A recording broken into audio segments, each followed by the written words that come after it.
Hey guys, welcome to Chapter 15, Topic 2. In this topic, we're going to talk about phenotypic methods. This is one of the main backbone activities that is performed in the labs. It's really important that we understand these. However, while I know this is really important, you've essentially been trained in this all semester long in the laboratory. So this topic should be more of a refresher for you, but it's really important that you understand this because this is what your test results are going to come back like, and you want to know what was performed to be able to interpret these results appropriately. Here's our topic objectives. As always, if you have any questions, please let me know. You can email me, come to my office hours, or talk to me in class about any of these objectives. So let's start out with some of these phenotypic assays. So phenotypic looks at either the macroscopic or microscopic characteristics of the microbes, as well as their biochemical assays. So the easiest thing to do once you get a culture in the laboratory, is assuming you have enough cells, is to stain it. And you guys have done this all the time. You do a gram stain. For instance, if you think that a patient is suffering from E. coli poisoning and you stain the slides and you get a bunch of gram-positive cocci, you know you're not in the right ballpark and you need to go back and reevaluate what disease you think this person is suffering from. So a gram stain really allows us to have that rapid idea of at least a grouping of bacteria that we're looking for. This doesn't work for viruses, but for bacteria this is a really good tool. And as you guys have noticed in lab, we have you gram stain after every test you do, or before, depending on the setup of the lab that day. Another important tool is cultivating that specimen, and we have a variety of medias we can use. We have specialized media, which is used to grow something that's either hard to grow or something that can easily be overgrown, and it's just a specialized growth media that we use. This semester we haven't really used that too much in lab. You use mostly just a standard growth media. But if you knew you had Campylobacter, for instance, it requires a special growth media that needs to be grown in.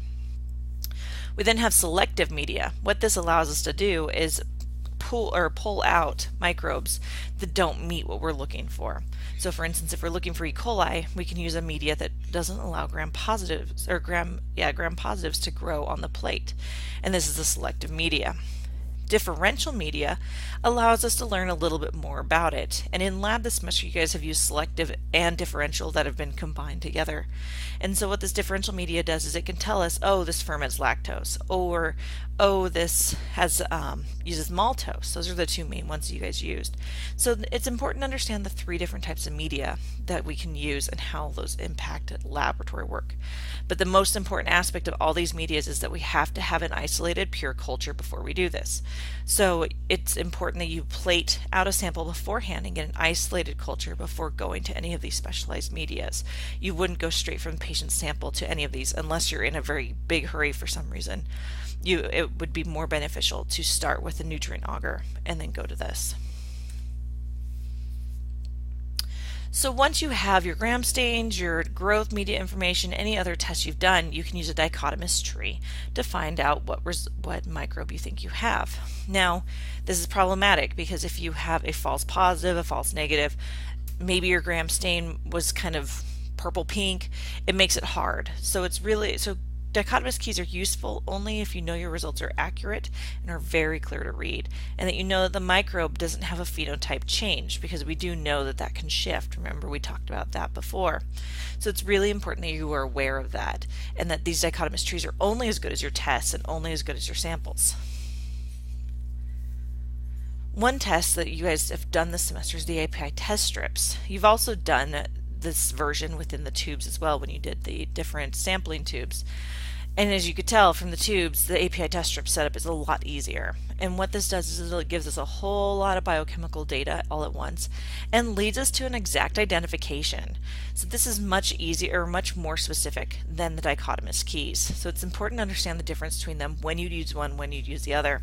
This one is definitely if you're not sure. Like if you have E. coli, you put it on an EMB plate, turn shiny green. You don't necessarily need to run an API unless you need to confirm. Whereas if you don't know what you have, the API test strip works. Now remember, these test strips don't work for everything. They only work for certain classes of bacteria, and they once again require pure cultures, and they are a little difficult to set up, so it's important that you understand the limitations to these test strips. They're not the end all be all.